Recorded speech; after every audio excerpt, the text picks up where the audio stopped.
Om Jnanatmigandhasya Jnananjanashalakaya Chakshurmilitam Yena Tasmai Shri Guruve Namah Shri Chaitanya Manobishtam Stapitam Yena Bhutale Vayam Rupa Paramaya Pradati Sapadantikam Vandeham Shri Guru Shri Yuta Padagamanam Shri Guru Vaishnavansha Shrirupam Sagrajatam Sahagara Gunathanvitam Tam Sajivam Sadvaitam Savadutam Parijana Saitam Krishna Chaitanya Devam Shri Radha Krishna Padan Saranarita Shri Vishakamitam Sa He Krishna Karuna Sindhu Dinabandhu Jagatpate Gopesha Gopika Kanta Radha Kanta Namaste तप्तकाञ्चन गौराङ्गी Radhe Vrindavaneshwari वृषभानुसुते देवी प्रणमामि हरिप्रिये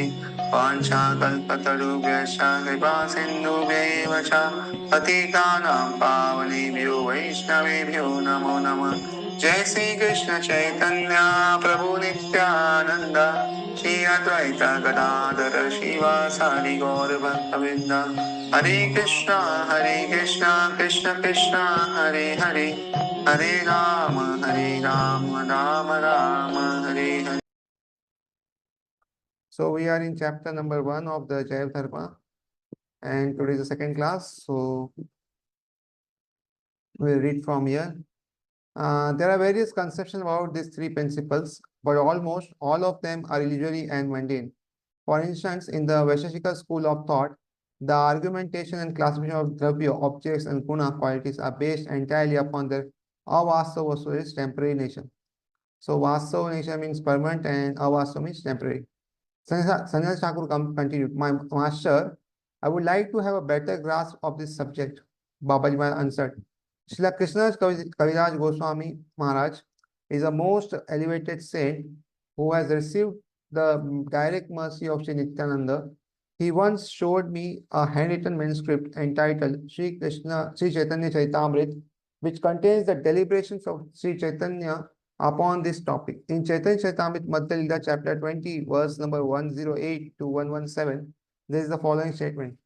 Jivera Swarupa Hai Krishna Nitya Das Krishna Tatastha Shakti Bheda Bheda Prakash.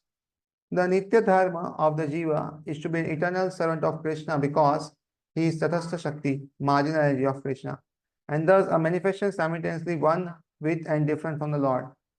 Krishna Bhuli Se Jiva Anadi Bahirmukha Ateva Maya Tare Dekhya Samsara Dukha. So, forgetting Krishna, the Jiva has been attracted by the eternal external feature from time immemorial. Therefore, Maya, the illusory energy, gives him all kinds of misery in his material existence. Sri Krishna is the Chit Vastu, wholly and absolutely spiritual entity. When describing him, many persons use the analogy of the sun. He is the only son of the spiritual world, and the Jivas are innumerable particles of his race. It would be an inaccurate parallel to compare the Jiva, an infinitesimal part of the Sri Krishna, to a rock or a minute part of a gigantic mountain, since the countless millions of Jivas who emit from Sri Krishna do not in any way affect or diminish the absolute wholeness of the Lord. Therefore, the Vedas compare the superior to the fire and the Jivas to the spiny sparks.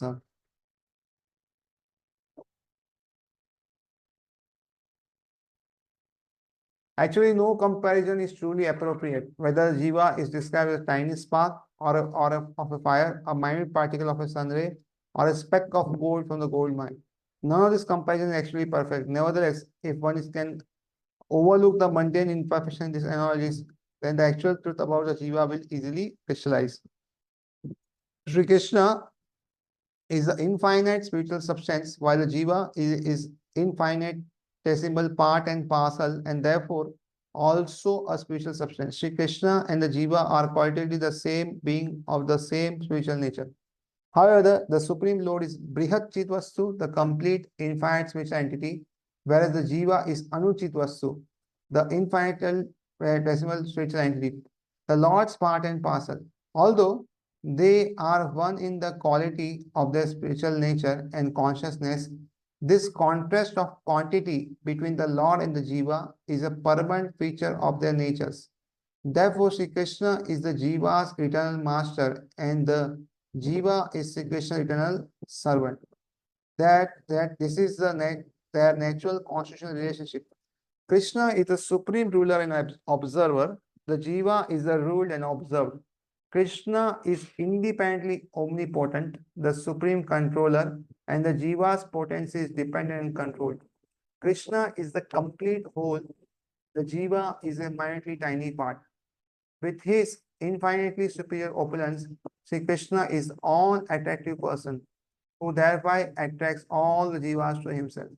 Thus, it is natural for Jiva to be in Krishna Dasya, eternal subservience to Krishna, and this is the Jiva's Swabhava, intrinsic nature is Dharma.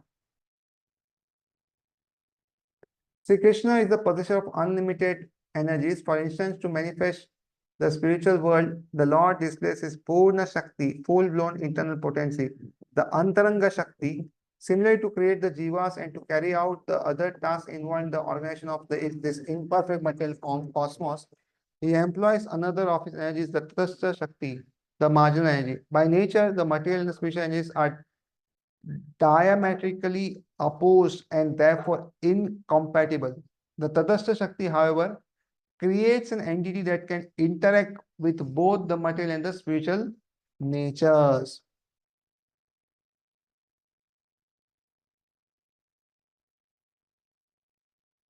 The Tatarekha, the marginal line lying between the water of a river and its bank, is both water and land, being situated where the two meet. Since in this case the divine Tatastha Shakti is situated at the margin of matter and spirit, it displays the characteristics of both matter and spirit. It is the one principle, yet it displays two natures. The Jiva is spiritual spark, a product of the higher spiritual nature, yet being the divine Tatastha Shakti, he has a nature that enables him to relate to the mundane material energy and be always prone to coming under her influence. Thus, on one hand, the Jiva cannot be wholly likened to the pure spiritual nature, which is transcendental to and entirely beyond the influence of material nature. Nevertheless, on the other hand, the Jiva cannot be categorized as material since by his intrinsic constitution he is spiritual. Therefore, being an entity with innate characteristics different from both matter and pure spirit, the Jiva receives a separate designation as a Jiva Tattva, the Jiva principle. In this respect, one must accept the eternal distinction between the Supreme Lord and Jiva. Bhagavan, the Supreme Lord, is the master and control of Maya, who is fully subservient to his will. In contrast, the Jiva is prone to come under the influence of Maya. At any time, the Jiva may be forced to submit to the dictates of Maya. Therefore, all these three principles, Ishvara, Jiva, and Maya, are mutually distinct and eternal realities. Amongst them, the Supreme Lord is described in the Sri Kathopanishad 2.2.13 as Nityo Nityanam Chetanas Chetananam.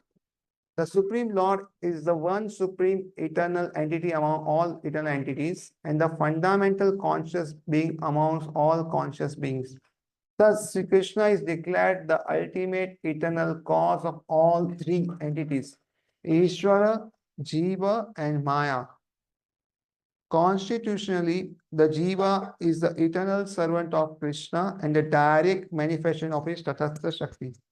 From this analysis, we can conclude that Jiva is Bheda, Abheda, Prakasha manifestation of Bhagwan, simultaneously one with and different from the Supreme Personality of Godhead Sri Krishna. The Jiva may be subject to the domination of Maya, while the Supreme Lord is eternally the controller of Maya. Herein dwells an eternal difference between the Jiva and Sri Krishna. The Jiva is one of the Supreme Lord's divine energies. Thus, the Jiva's constitutional nature is spiritual, just as the Supreme God is intrinsically spiritually.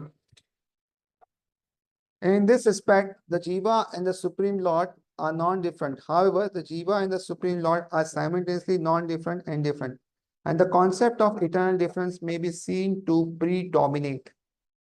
Servitorship to Sri Krishna is the Nitya Dharma of the Jiva, and when the Jiva somehow or other turns away from Krishna, this change of attitude is tantamount to rejection of the Lord and his service.